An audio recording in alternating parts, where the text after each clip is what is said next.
and I will focus on enjoying while being an entrepreneur. Even if it's a lonely process sometimes, even if it's very volatile, I guess looking back, especially right now, I would have never ever chosen another path. On Monday, I sold my second company, INAE, to Flyer Alarm, one of Europe's biggest online printers. And I should feel amazing and energized, but somehow I feel weird. So INAE basically has been or is still the second generation of Edo, my first startup. Edo was a business which streamlined marketing processes, and it scaled to 7 figures ARR. Bootstrap means no investors, and it got acquired after 4 years in 2020 from private equity. Within the same year, we founded INAE. INAE basically was a similar business, but this time we said we double down on software. Why? Because again, we want to reach a 7-figure ARR, but we want to keep profitability of above 50%. Doubling down on software in this case has been incredibly smart because sales process and all the things have stayed the same, but the profitability, the margin has been way higher than in the first business. And so within 16, 17, 18 months, we scaled to 7 figures ARR again. We maintained a profitability of 50%, and it has been a hell of a ride. Again, I learned a lot. It was a combination of the first business and the evaluation of the second business, and I was just feeling that I have momentum and walking into the right direction. And so after 3.5 years, 4 years now, we decided to move on. Why? Because on personal level, I moved to Dubai. I also moved my operations to Dubai. I also decided that it is the right time to let it go, and we tried to sell. Obviously, none of the companies I ever had got acquired. I was using brutal force in selling them. And you can imagine, until the point Flyer Alarm entered the negotiation, it has been horrible. It was a very, very emotional phase where I woke up at night and thought, well, maybe the deal will vanish, or maybe the deal vanished because I was dreaming something. I had periods where I needed to walk every meeting I'm doing, just otherwise I would become crazy sitting and working on another topic. And so I always knew how to mitigate emotional risk and to get stableness into my life by avoiding alcohol, nicotine, instant gratification, no porn, all of those things, and supplementing according to my blood mark, sleeping enough, etc.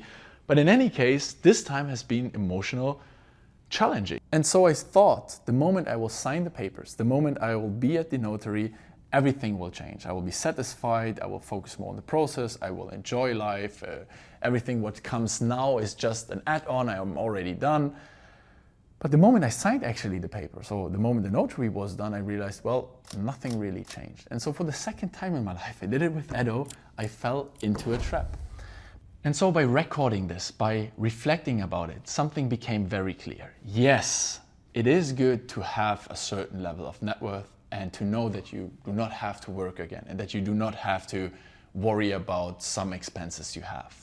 But if you put your happiness or your satisfaction linked to a certain point in life or to a certain stage in life, it will never come. There is always a richer, a further, a smarter, a better, a more successful guy or girl out there. For the one sitting on the ladder here, it's the guy up here, and for the guy here, it's the guy up here. It's a constant game of comparing yourself to others and pushing the moment where you feel satisfied into the future because you think you have to reach a certain point. And so what I realized for myself is that this certain point will never come. What I need to focus on, who was Ludwig yesterday and who is he today? By being every day 0.1% better than I was yesterday, I'm better 1,004% in 10 years. Imagine 1,000% in everything you do, your net worth, your salary, your relationships, your spiritual journey, 1,000% by just being 0.1% better every day. So from now on, I will heavily shift all my attention on the process. And so instead of focusing, oh, this video needs to hit a certain amount of views, I'm focusing on why am I doing this journal? It's a public library. It's for myself, for my future kids, for people who can extract my learnings into their learnings and get something out of it. It's not that important that a certain amount of people is watching, but it's important that one guy out there has an advantage from it. It's important that the next startup I'm doing, I try to learn as much as possible because I know that some of the points will connect looking backwards and I will need them for another venture. And so whenever I'm feeling that a certain standard needs to be achieved until I allow myself to focus on the process again, I will watch this video.